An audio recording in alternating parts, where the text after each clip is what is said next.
안녕하세요. 오늘의 사연일기입니다. 오늘의 이야기는 봄볕 같던 가족애가 얼어붙은 배신으로 변하는 이야기입니다. 40년의 헌신이 무너진 자리에서 할머니의 결정이 어떻게 될지 궁금하시죠? 구독과 좋아요로 할머니의 목소리에 힘을 실어주세요.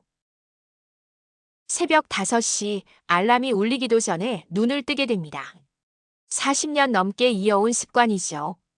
부엌에서 밥을 하면서 오늘도 평범한 하루가 시작된다고 생각했어요.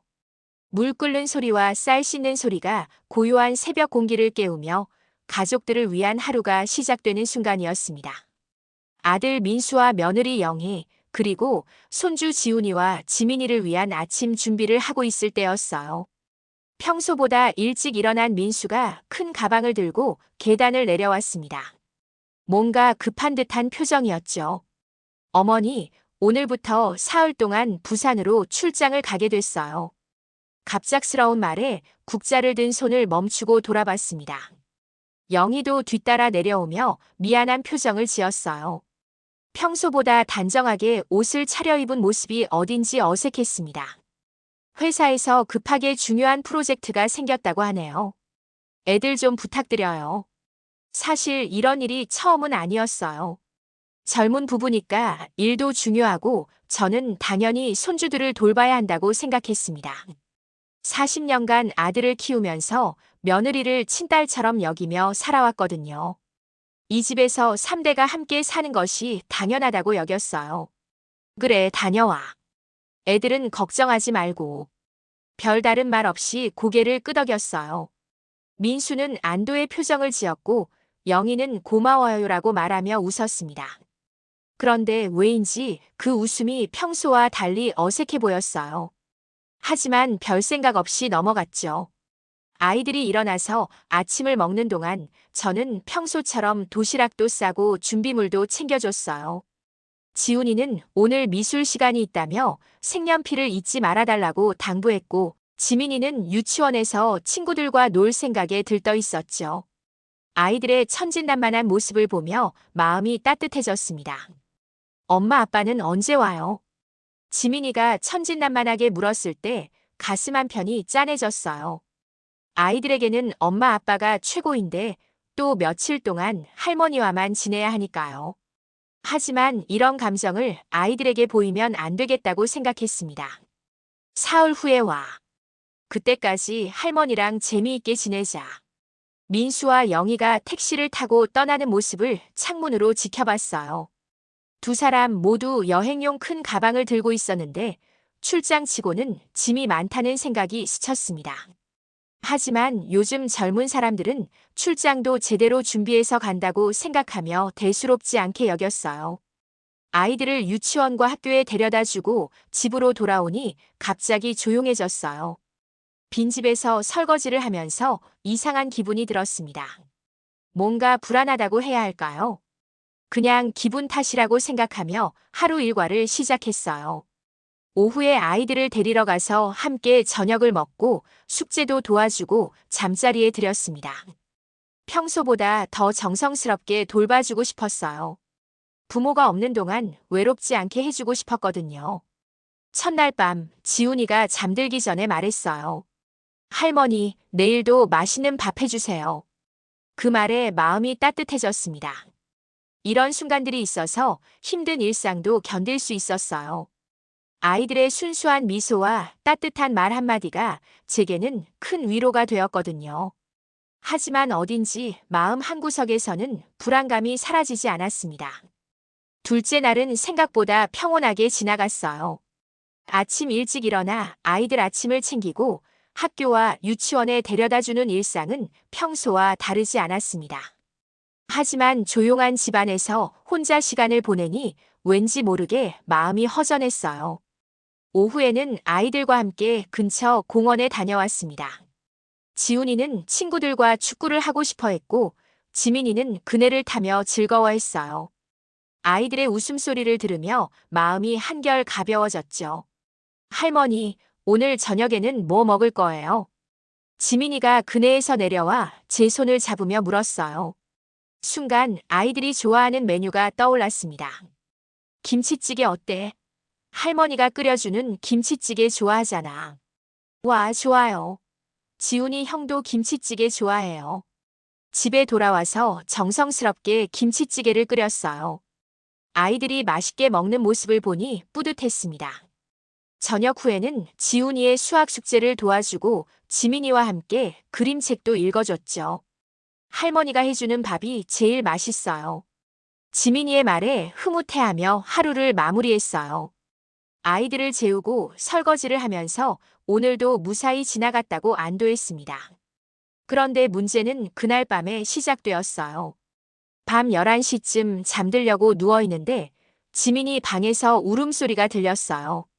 급하게 달려가 보니 아이가 이불을 뒤적이며 칭얼거리고 있었습니다. 이마에 손을 대어보니 뜨거웠어요. 지민아, 어디가 아파? 목이 아파요, 할머니. 열도 나는 것 같아요. 체온계로 재어보니 39도가 넘었어요. 순간 가슴이 철렁했습니다. 이런 상황은 처음이 아니었지만 부모가 없는 상황에서 혼자 감당하기에는 부담스러웠거든요. 우선 해열제를 먹이고 미지근한 물로 몸을 닦아줬어요. 하지만 시간이 지나도 열이 떨어지지 않았습니다. 오히려 더 올라가는 것 같았어요. 아이는 계속 칭얼거리며 잠들지 못했죠. 이런 상황에서는 부모에게 연락을 해야겠다고 생각했습니다.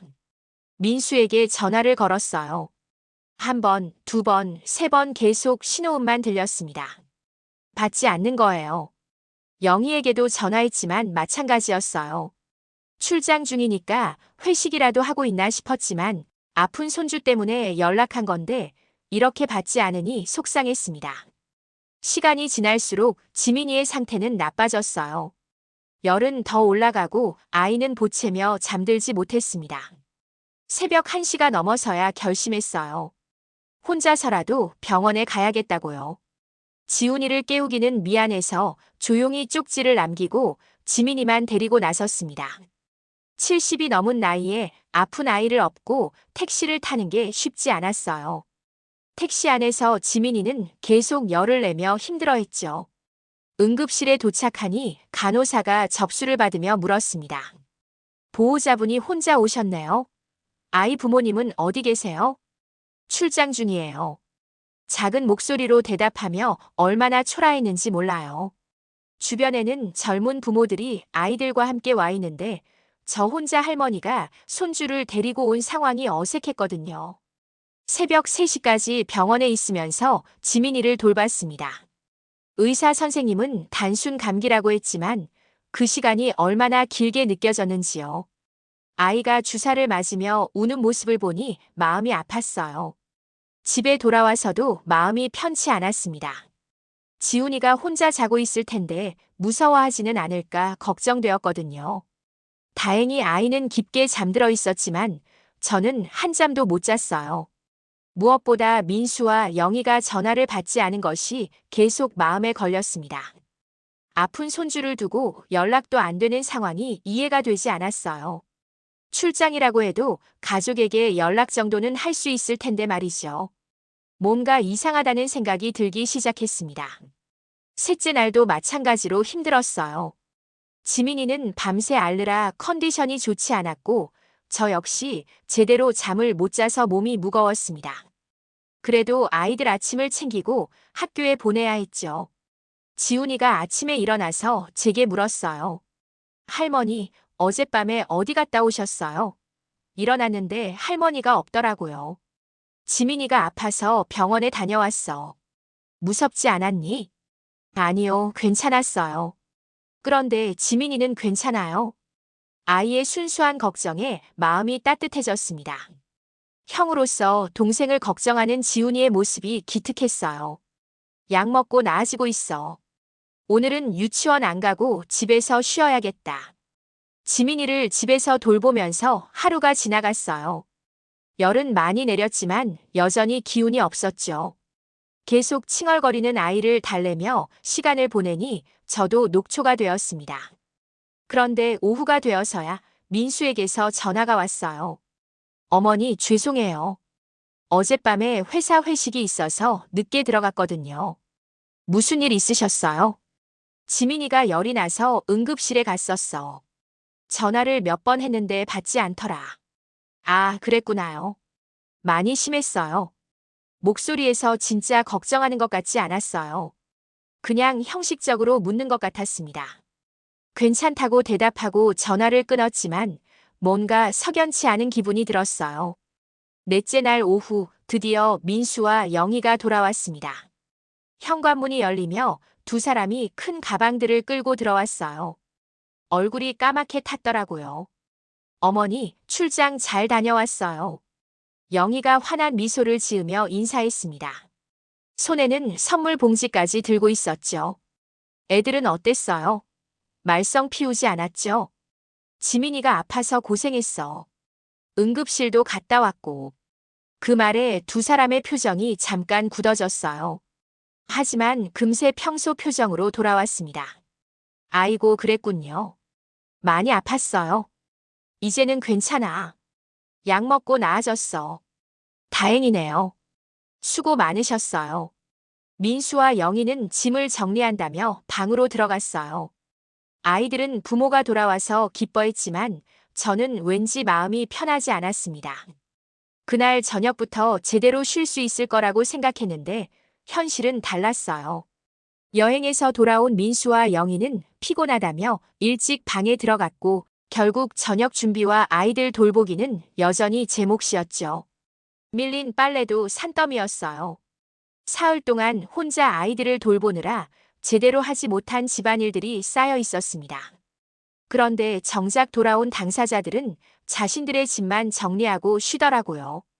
밤늦게까지 빨래를 개고 청소를 하면서 이상한 기분이 들었어요. 뭔가 공평하지 않다는 생각이 들었거든요. 물론 젊은 사람들이니까 일로 피곤할 수도 있지만 저도 사흘 동안 혼자 아이들을 돌보느라 지쳤는데 말이에요. 특히 지민이가 아팠을 때 연락이 안 되었던 일이 계속 마음에 걸렸습니다. 정말 중요한 출장이었다면 이해할 수 있지만 그렇다고 해도 가족 비상 상황에는 연락을 받을 수 있어야 하는 거 아닌가요? 그 주말이 되었어요. 냉장고가 텅 비어서 마트에 장을 보러 가야 했습니다. 사흘 동안 아이들만 챙기느라 제대로 된 장보기를 못했거든요. 큰 카트를 끌고 이것저것 담으면서 오랜만에 혼자만의 시간을 가질 수 있었어요. 마트에서 돌아오는 길이었습니다. 아파트 단지 입구 벤치에서 익숙한 목소리가 들렸어요. 영희였습니다. 누군가와 전화 통화를 하고 있더라고요. 처음에는 그냥 지나치려고 했어요. 하지만 영희의 목소리가 평소보다 신나 보였고 무의식적으로 발걸음을 멈추게 되었습니다. 언니, 정말 하와이가 너무 좋았어. 바람도 시원하고 바다도 예쁘고. 그 순간 제 심장이 멈춘 것 같았어요. 하와이라고 했나요? 분명히 부산 출장이라고 했는데요. 벤치 뒤쪽 나무 그늘에 서서 더 들어보았습니다. 마음이 두근거리면서도 이상한 예감이 들었거든요. 시어머니한테는 출장이라고 했지만 미안해. 그런데 진짜 오랜만에 둘이서만 여행 가니까 너무 좋더라고. 그때까지도 믿고 싶지 않았어요. 혹시 제가 잘못 들었나 싶어서 더 가까이 다가갔습니다. 근데 진짜 웃긴 게 둘째 날 밤에 시어머니한테서 전화가 계속 오는 거야. 우리는 해변에서 칵테일 마시고 있었는데 일부러 안 받았거든. 그런데 나중에 알고 보니까 지민이가 아파서 응급실 갔다는 거야. 영희가 웃으면서 말하는 소리를 들으니 온몸에 힘이 빠졌어요. 아, 진짜 깜짝 놀랐어. 그래도 괜찮았나 봐. 시어머니가 다 해주셨으니까. 그 말을 듣는 순간 머리가 하얘졌습니다. 출장이 아니라 하와이 여행이었다는 것, 그리고 지민이가 아파서 제가 밤새 전화했는데도 해변에서 칵테일을 마시며 일부러 받지 않았다는 것을 알게 된 거예요. 다리에 힘이 빠져서 나무에 기대야 했어요. 40년 넘게 아들을 키우고 며느리를 친딸처럼 생각하며 살아왔는데 이렇게 속임을 당하고 있었다니요. 그래도 괜찮았나 봐. 시어머니가 다 해주셨으니까. 그 말이 계속 귓가에 맴돌았어요. 마치 제가 당연히 해야 할 일이라는 듯이 너무나 자연스럽게 말하더라고요. 영희는 계속 신나게 여행 이야기를 했어요. 어떤 레스토랑에서 먹었는지, 어떤 리조트에 머물렀는지, 쇼핑은 뭘 했는지 듣고 있으니 숨이 막혔습니다. 저는 그 사흘 동안 혼자서 손주들을 돌보고 아픈 아이를 업고 응급실을 다녀오고 밤새 간병을 했는데 이들은 하와이에서 휴가를 즐기고 있었던 거예요. 더 충격적인 건 그들이 전혀 미안해하지 않는다는 것이었어요. 오히려 영희는 웃으면서 이야기하고 있었고 제가 아이들을 돌봐주는 것을 당연하게 여기는 것 같았습니다. 집으로 돌아가는 길이 이렇게 멀게 느껴진 적이 없었어요. 마트 가방을 들고 걸으면서 눈물이 났습니다. 분노보다는 배신감이 더 컸어요. 집에 도착해서도 평상시처럼 행동해야 했어요. 영희가 돌아와서 인사를 했지만 저는 제대로 대답할 수가 없었습니다. 혹시 제가 들었다는 걸 알까봐 조심스러웠거든요. 그날 밤 잠을 이룰 수가 없었어요. 40년간 아들을 위해 살았고 며느리를 친딸처럼 대했는데 결국 이용만 당하고 있었다는 생각이 들었습니다. 손주들을 위해서라면 무엇이든 해주려고 했는데 정작 그 부모들은 저를 무료 베이비시터 정도로 생각하고 있었던 거예요. 그날 밤 잠을 이룰 수가 없었어요. 천장을 바라보며 지난 40년을 생각해 봤습니다. 25에 결혼해서 민수를 낳고 오직 아들 하나만 바라보며 살아왔어요. 남편이 일찍 세상을 떠난 후에는 더욱 그랬죠. 민수가 대학에 들어갈 때까지 새벽 일도 마다하지 않았습니다. 과외비를 벌기 위해 청소일도 하고 식당에서 설거지도 했어요. 그때는 힘들어도 아들을 위해서라면 무엇이든 할 수 있었거든요. 영희와 결혼할 때도 마찬가지였어요. 며느리를 친딸처럼 생각하고 싶었습니다. 처음에는 서먹했지만 시간이 지나면서 정말 딸 같은 마음이 들었어요. 특히 손주들이 태어난 후에는 더욱 그랬죠. 지훈이와 지민이를 돌보는 것이 힘들다고 생각해 본 적이 없었어요. 오히려 아이들과 함께 있는 시간이 즐거웠습니다. 민수와 영희가 맞벌이를 하니까 당연히 제가 도와야 한다고 생각했거든요. 하지만 오늘 들은 이야기는 달랐어요. 저를 속이고 여행을 간 것도 충격이었지만 더 큰 상처는 제가 당연히 해야 할 일이라고 여기는 그들의 태도였습니다. 그래도 괜찮았나 봐. 시어머니가 다 해주셨으니까. 영희의 그 말이 계속 머릿속에서 맴돌았어요. 마치 제가 무료로 아이를 돌봐주는 베이비시터인 것처럼 말하더라고요. 새벽이 되어서야 마음을 정리할 수 있었습니다. 더 이상 이렇게 살 수는 없다는 생각이 들었어요. 40년간 오직 가족을 위해 살았는데 정작 그 가족들은 저를 이용만 하고 있었다면 이제 그만두어야겠다고 결심했습니다. 아침에 일어나서 평소처럼 밥을 했어요. 민수와 영희 그리고 아이들과 함께 식사를 하면서도 마음은 복잡했습니다. 아이들은 여전히 천진난만했지만 민수와 영희를 보는 제 시선은 달라져 있었어요. 어머니, 어제 마트 갔다 오셨어요? 냉장고에 음식이 가득하네요. 영희가 웃으며 말했습니다. 평소 같았으면 고생했다는 말 한마디라도 있었을 텐데 그마저도 없더라고요. 응, 집에 먹을 게 없더라. 짧게 대답하고 더 이상 말하지 않았어요. 영희는 제 표정이 어두운 것을 눈치챘는지 몇 번 쳐다봤지만 별말 없이 출근 준비를 했습니다. 민수와 영희가 출근하고 아이들을 학교에 보낸 후 저는 중요한 결정을 내렸어요. 더 이상 이들에게 의존하며 살지 않기로 한 거예요. 우선 은행에 갔습니다. 그동안 모아둔 적금과 예금을 확인해 봤어요. 생각보다 꽤 큰 금액이었습니다. 아들 가족과 함께 살면서 생활비는 거의 들지 않았거든요. 부동산 중개소에도 들렀어요.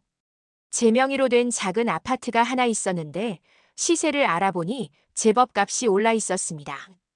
젊었을 때 남편과 함께 힘들게 마련한 집이었는데 이제 그것마저 정리해야겠다고 생각했어요. 변호사 사무실에서는 유언장을 작성했습니다. 모든 재산을 사회복지재단에 기부하기로 결정했어요. 민수와 영희에게는 한 푼도 남겨주고 싶지 않았습니다. 오후에 집으로 돌아와서 실버타운에 대해 알아봤어요. 인터넷으로 여러 곳을 비교해보니 괜찮은 곳들이 많더라고요. 그 중에서 시설이 좋고 프로그램도 다양한 곳을 몇 군데 선택했습니다. 저녁 시간이 되어 가족들이 모였을 때도 평소처럼 행동했어요. 하지만 마음속으로는 이미 결심을 굳혔습니다. 이제 더 이상 이들의 무료 가정부로 살지 않겠다고요. 민수가 물었어요. 어머니, 오늘 어디 다녀오셨어요? 밖에 나가신 것 같던데. 응, 그냥 볼 일이 있어서. 더 이상 자세한 설명은 하지 않았어요. 어차피 곧 모든 것을 알게 될 테니까요. 그날 밤에도 잠이 오지 않았습니다. 하지만 전날과는 다른 기분이었어요. 분노보다는 해방감 같은 것이 들었거든요. 마침내 제 인생을 찾을 수 있을 것 같았습니다. 40여 년간 오직 가족을 위해 살았지만 이제는 저를 위해 살아보고 싶었어요. 너무 늦은 건 아닐까 싶기도 했지만 아직 건강한 70대인데 새로운 시작을 하지 못할 이유는 없다고 생각했습니다. 해시태그 6번째 장 조용한 정리. 그 후 일주일 동안 저는 조용히 움직였습니다. 민수와 영희는 제가 평소와 다르다는 것을 눈치채지 못했어요. 여전히 아침밥을 해주고 아이들을 돌봐주고 집안일을 하는 모습만 보였거든요. 하지만 속으로는 차근차근 준비를 하고 있었습니다. 먼저 은행에 가서 모든 적금을 해지했어요. 그동안 조금씩 모아둔 돈이 생각보다 많았습니다. 생활비가 거의 들지 않다 보니 받는 연금은 거의 다 모을 수 있었거든요. 부동산 중개업소에서는 제 명의의 아파트를 매물로 내놓았습니다. 젊었을 때 남편과 함께 어렵게 장만한 집이었지만 이제는 미련이 없었어요. 오히려 홀가분한 기분이 들었습니다. 중개업소 사장님이 물어보더라고요. 어르신, 이사 가시는 거예요? 좋은 집인데 아까운데요. 네, 새로운 곳으로 이사하려고 해요. 더 자세한 설명은 하지 않았어요. 어차피 남의 일이니까 궁금해할 필요도 없다고 생각했습니다. 변호사 사무실에서는 유언장을 정식으로 작성했어요. 모든 재산을 사회복지재단에 기부한다는 내용이었습니다. 민수에게는 한 푼도 남겨주지 않기로 했어요. 변호사 선생님이 다시 한번 확인하더라고요.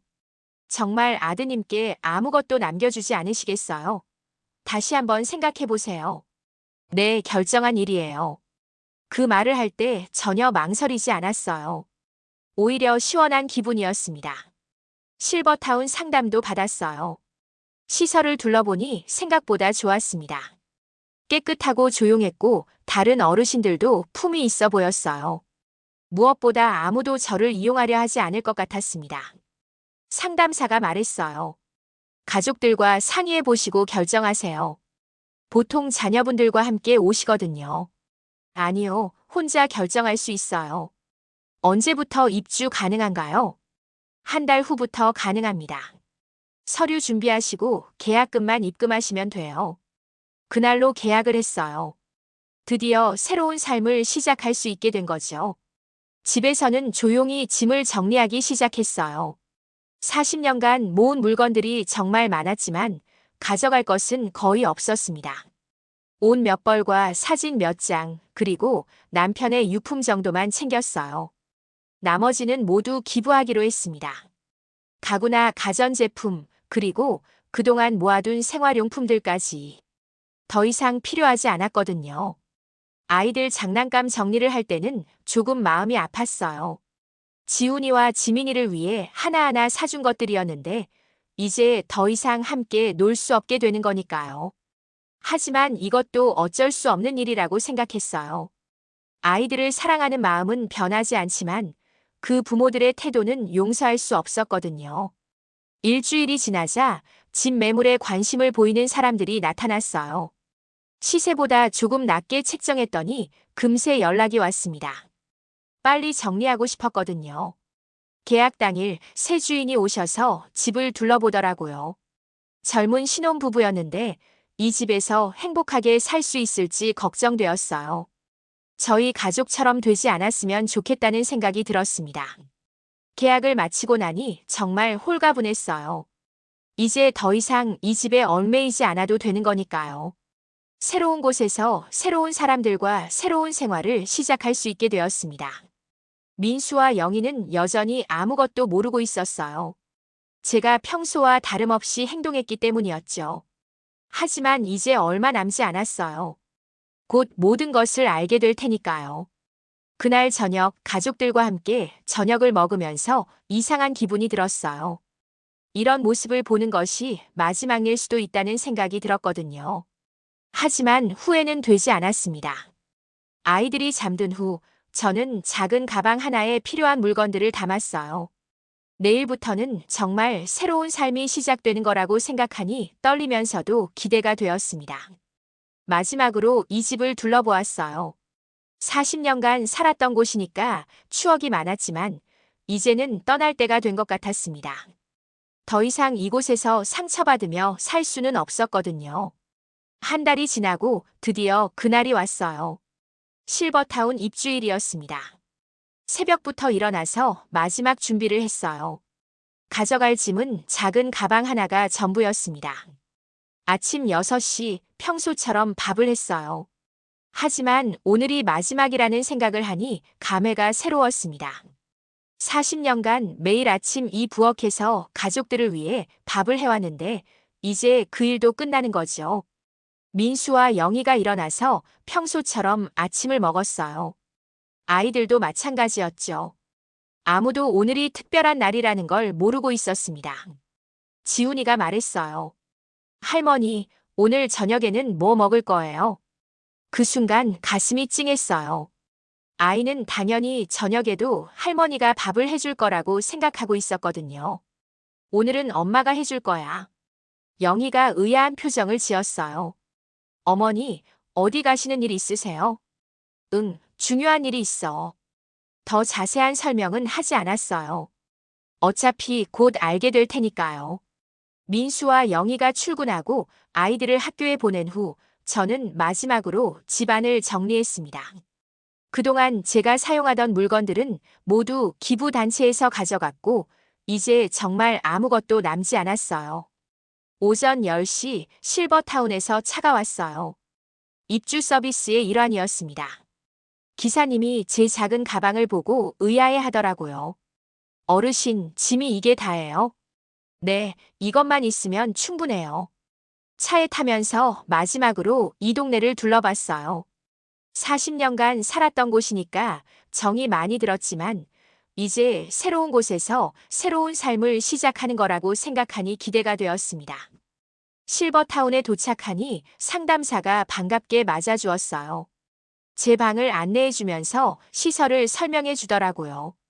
깨끗하고 조용했고 무엇보다 아무도 저를 이용하려 하지 않을 것 같았습니다. 방에 짐을 풀면서 새로운 생활에 대한 설렘이 들었어요. 이제 아무도 저를 깨우지 않을 거고 아무도 밥 해달라고 하지 않을 거예요. 제가 하고 싶은 것만 하면서 살 수 있게 된 거죠. 오후 2시쯤 핸드폰이 울렸어요. 민수였습니다. 어머니, 어디 계세요? 집에 아무도 없고 짐도 없어졌는데요. 드디어 알아차린 모양이었어요. 아마 점심을 먹으러 집에 들렀다가 발견한 것 같았습니다. 실버타운에 들어왔어. 네. 갑자기 왜요? 민수의 목소리에 당황함이 느껴졌어요. 하지만 저는 차분하게 대답했습니다. 이제 내 인생을 살고 싶어서. 어머니, 무슨 소리예요? 우리가 뭘 잘못했나요? 그 질문을 듣고 웃음이 나왔어요. 정말 모르고 있는 것 같았거든요. 하와이 여행은 어땠니? 그 순간 전화 너머로 정적이 흘렀어요. 민수가 말문이 막힌 모양이었습니다. 어머니, 그게 어떡해. 지민이가 아파서 밤새 전화했는데 너희들은 해변에서 칵테일 마시며 일부러 받지 않았다며. 어머니. 이제 됐다. 40년간 너희들을 위해 살았지만 이제는 내가 나를 위해 살겠다. 전화를 끊었어요. 그 후로도 민수와 영희에게서 여러 번 전화가 왔지만 받지 않았습니다. 이제 더 이상 그들과 이야기할 것이 없었거든요. 저녁 시간 실버타운 식당에서 다른 어르신들과 함께 식사를 했어요. 모든 분들이 친절하게 대해주셨고 자연스럽게 대화에 참여할 수 있었습니다. 옆자리에 앉으신 할머니가 물어보셨어요. 오늘 입주하셨어요? 가족들이 섭섭해하지 않았나요? 아니요. 이제 제 인생을 살고 싶어서 온 거예요. 그분도 비슷한 경험이 있으셨나 봐요. 고개를 끄덕이며 이해한다는 표정을 지으셨거든요. 잘하셨어요. 우리도 우리 인생이 있는 거니까요. 그날 밤 새로운 침대에서 잠을 청했어요. 오랜만에 마음이 편안했습니다. 아무도 저를 깨우지 않을 거고 아무도 제게 뭔가를 요구하지 않을 거예요. 창문으로 보이는 야경이 아름다웠어요. 새로운 시작이라는 생각에 가슴이 벅찼습니다. 70이 넘은 나이지만 아직 늦지 않았다는 생각이 들었거든요. 이제야 진짜 제 인생이 시작되는 것 같았어요. 실버타운에서의 첫 주가 지나갔어요. 생각했던 것보다 훨씬 좋았습니다. 아침에 일어나는 시간도 제가 정할 수 있고 하고 싶은 일만 하면서 살 수 있게 되었거든요. 새벽 5시에 억지로 일어날 필요도 없고 누군가를 위해 밥을 해야 한다는 부담도 없었어요. 오랜만에 느끼는 자유로움이었습니다. 70이 넘어서야 처음으로 제 시간을 갖게 된 거죠. 다른 어르신들과의 관계도 좋았어요. 모두들 비슷한 경험을 하신 분들이라 서로를 이해해 주셨습니다. 특히 같은 층에 사시는 김 할머니와는 금세 친해졌어요. 정 할머니는 어떻게 여기 오시게 됐어요? 저도 가족들에게 이용만 당하다가 결심하고 나온 거예요. 40년 넘게 시어머니 노릇, 엄마 노릇만 하다가 이제야 제 인생을 찾았어요. 김 할머니도 고개를 끄덕이시더라고요. 저도 마찬가지예요. 자식들은 당연하다고 생각하더라고요. 우리가 해주는 모든 걸. 그래서 더욱 이곳 생활이 소중하게 느껴졌어요. 서로의 아픔을 이해해주는 사람들과 함께 있으니 마음이 편안했습니다. 이곳에서는 다양한 프로그램도 있었어요. 서예 교실, 원예 교실, 요리 교실까지. 그동안 해보고 싶었지만 시간이 없어서 못했던 것들을 할 수 있게 되었습니다. 특히 서예에 관심이 생겼어요.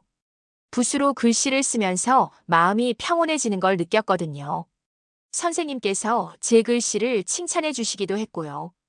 정할머니 글씨체가 참 좋으세요.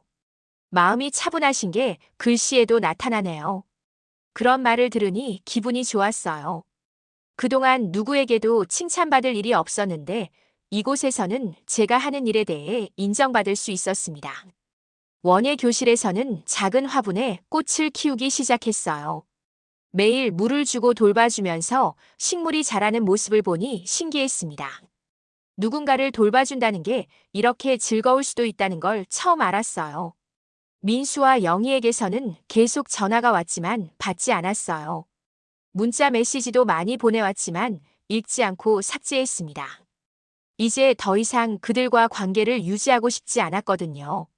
가끔 지훈이와 지민이 생각이 났어요. 아이들은 죄가 없는데 이렇게 떠나온 게 미안하기도 했습니다.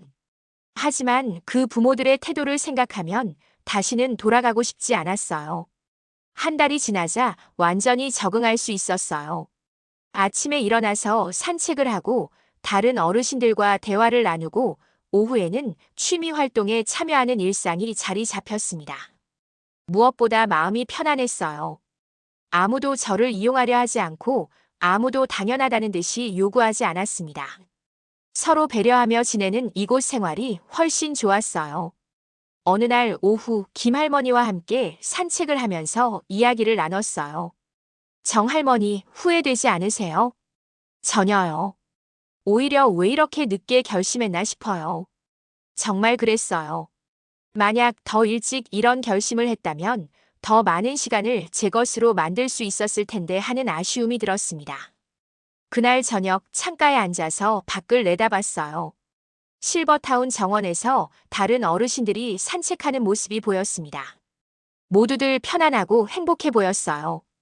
핸드폰이 또 울렸어요. 민수였습니다.